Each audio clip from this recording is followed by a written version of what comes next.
It's good to see you. Yes, I'm going to acknowledge my family. I've got my in-laws here. My wife is back there with one of my youngest granddaughter who just turned 1. So I've got a medical family that's over here that has taken great care of me through the 23 years we've served at taking care of people. And so I've got over here, I've got a family from church and from Flathead and St. Matthews, and we're family, and I'll bring that up. So in the spirit of Independence Day, I hope you know that when I say that you are a Bible-cleaning, gun-toting, deplorable Neanderthal, it means that I love you.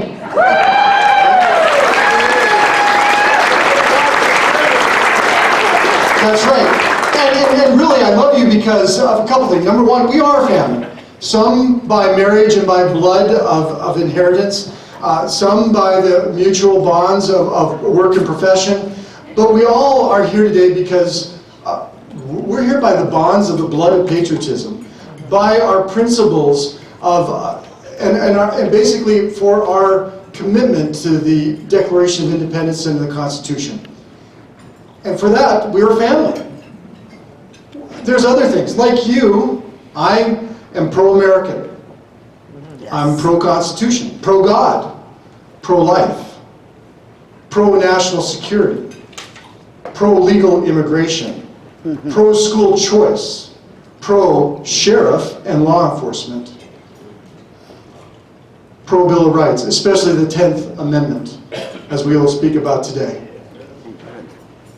And it goes on and on. We are family. And like you, we want to make sure that in our constitutional republic, that we have people that represent us. They have the same common background, our culture. They have the same principles, and they're willing to stand up even when it's not politically correct or popular. And a lot of times, I've seen everybody in this room who's willing and has stood up when it's painful, because we believe in certain absolute truths. So, like you, I want someone representing us that believes or what we do, breathes what we do, and lives where we live.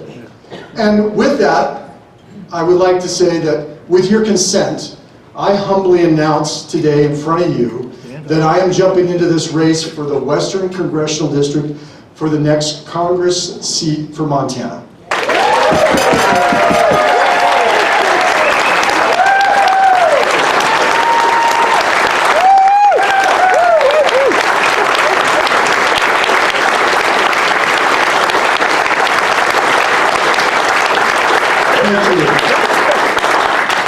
You know, I'm going to take you everywhere I go. We'll go. Yeah, I will. You know, It's a big bus. and we're running not for a title or to be someone. We're running for something, to do something. This is a crowd I wanted to speak in front of because you don't only talk a good talk, you do the right actions. And that's why it was so important for me to be able to make that announcement here today in front of you, and then send it out via our Facebook and all other blogs. You know who I am. You follow me. You keep me accountable on everything that I've done as a state legislator and as a candidate in other races. It is you who's given me the courage to stand and to just speak the truth. It is you. And people like you across Montana. So why? Why do I want to run? Well, there's so much we need to do. It is true. We are at a pivotal time in our country. And it's happened before, but really, right now, in our lives, this is a big deal. It is a spiritual, it is a political, it's a civil battle for the identity and culture of our country.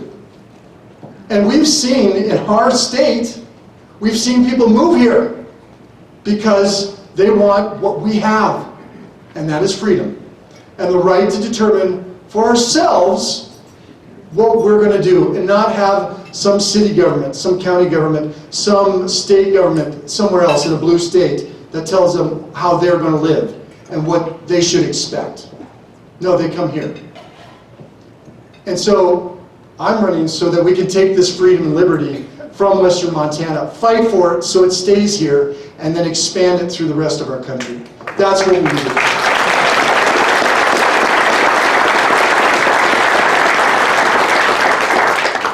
So, you know, as a state senator, yes, we're fighting for state rights and the 10th Amendment. That is something that I hold very closely. We've seen it before. Our sovereignty is equal to that of our federal government. In fact, it should be higher if we look at the Declaration of Independence and the U.S. Constitution. All rights that are not specifically expressed to the federal government in the Constitution belong to us. And we need to stand up in Congress and fight for it. And I will join the Freedom Caucus and those that are fighting for our Constitution and our states' rights. You know, we're going to fight for those states' rights so that we can determine our own election integrity as stated in the Constitution and that process. And if that has been defiled, then we need to stand up and call it out for what it is. It's unconstitutional. And we're going to fight for that. We're going to fight with your courage, supporting me and Matt Rosendale. I mean, you want to talk about Trump Republican? Man, he's doing a great job.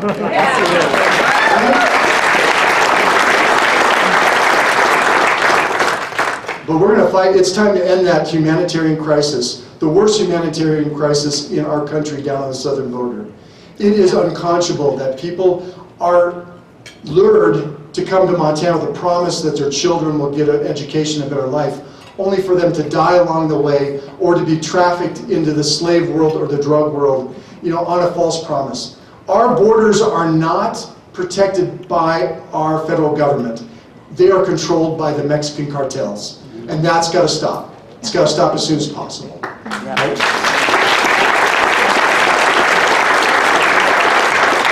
You know, we're going to continue to fight for all life at all levels, from the time of conception to the time of natural death. And we're going to show that it's because of life has dignity and it's sacred that we, as a people, believe it should be elevated and preciously held. We are not racists. We are not supremacists. What we are is a people who love and know God and hold everybody to the same level, equal level. Nobody is greater than another. We are equal in the eyes of our Creator. And we're going to point that out and we're going to stand proud for that.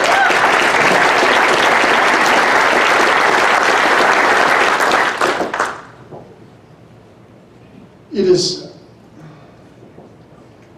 again, as we will continue to fight for all life. And I carried a bill, as you, in 2019, that was the Baby Born Alive Protection Act, that took and expanded those protections for a baby that was born and survived an abortion to all children. And why would we need to do that? You would say, we don't need that. But the truth is that the hard left in the Democratic Party has pushed beyond and now call infanticide post-birth abortion, where we can leave children off the side, normal, healthy children to the side, and then talk to the parents and then decide if they should live or not. You know, that is why we have to have now a law that states the obvious of what's going on in the Constitution. We are going to have it here soon in Montana for the legislative referendum that Representative Matt Regier carried for us. It's on our ballot, and we're going to see that all walks of Montana life are going to vote overwhelmingly for that bill. And we're going to take it to the federal government, and I will help carry that bill yet again in the next session.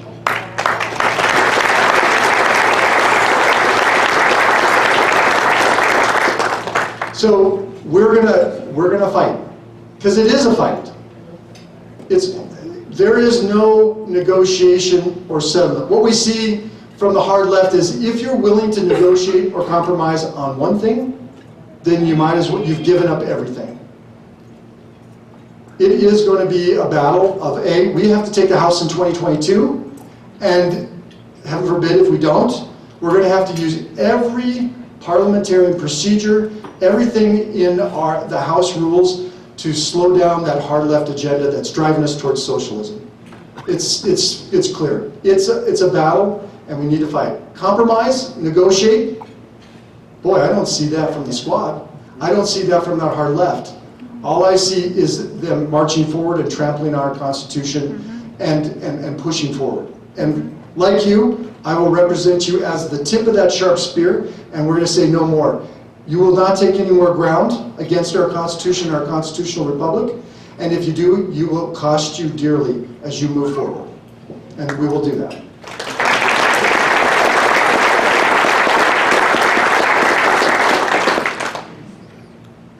So, we can go on, and I'll tell you, we will, because this is a job interview. So I want to take this and move and finish so that we have plenty of time for questions in this job interview. That's why I've got a suit on. So I've heard many questions just walking in the door. So before it's asked, I'm just going to address it right now. You know, as I said, like you, I want someone representing us that lives here, breathes our values, and fights for our values. So I'm running up against an opponent. He's been a good man. He's served our country. But number one, he's now a state resident. He hasn't lived in Montana for several years. Now he's working on that so that he will be legal by the time we reach the primary. But the truth is, he is not a resident of Montana at this point or when he announced that he was running for Montana. So number one, for that reason, Zinke's stinky.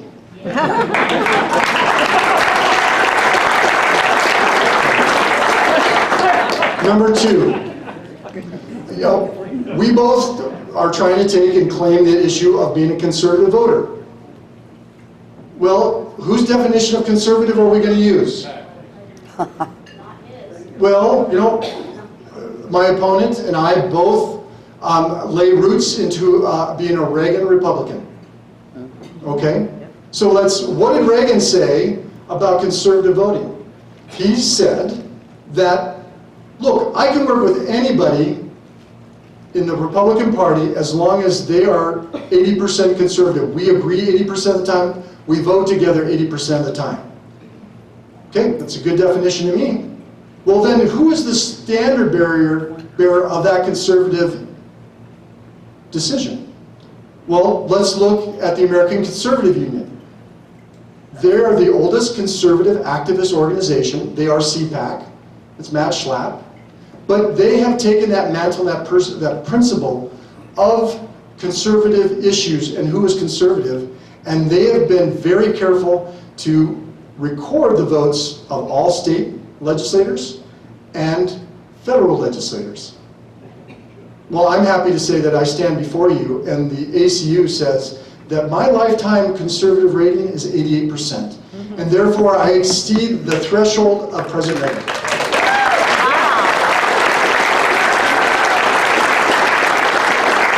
Oh, but it gets better. So my opponent, his lifetime conservative rating is 69%. Based on Reagan's principle, he doesn't meet the 80% threshold. As stated by who? The American Conservative Union. And if you go to acu.org, you can look this up on your own. And you can drill down into the bills that they have voted or they have judged us upon. So that's there for your own homework. That's not my opinion. That is the ACU's hard-studied research. So at 69%, my opponent is the most liberal congressman, most liberal Republican sent to the U.S. Congress from Montana ever. Well, that's number two reason that I think Zinke is stinky. Yes. All right. So number three. That's fine and well. We could talk about those big principles, but let's bring it home, because all politics are local, are they not? Yep. Look, there's an issue that's dear to our hearts, and it is the CSKT Water Compact. Yes. And it is one of the reasons, it's one of the three main reasons that I got into this world of politics, is to fight for our personal water rights. When I first learned back in 2011 about the CSKT Water Compact, the Regiers helped me to learn that. I see a lot of people in here who have helped me, and I've been a student just along with you. But this has been a long time coming. So you've seen, and you know, I will fight and will continue to fight the CSKT Water Compact. For those that are just not quite sure, it's very simple. The private and public water rights of all of Western Montana were given to a third party without remuneration to those of us that had that property right, or without it being taken from us because we have our day in court and a judge ruled that that property right was to be forfeited. So when that happens and the legislature did that, at our level, it was done in an unconstitutional and unlawful way, which we can talk about later, or you now know. But it also happened at the federal government, not through regular order, but through a bill that really didn't have a good hearing, a public hearing, and then was shoved into an emergency COVID bill. And in the dark of night, it was shoved in and passed. I mean, that is not the way we in a constitutional republic make decisions. So that is simply theft, right? And as your next congressman representing Western Montana, I am going to fight for that until we get our water rights back. That's going to be my fight.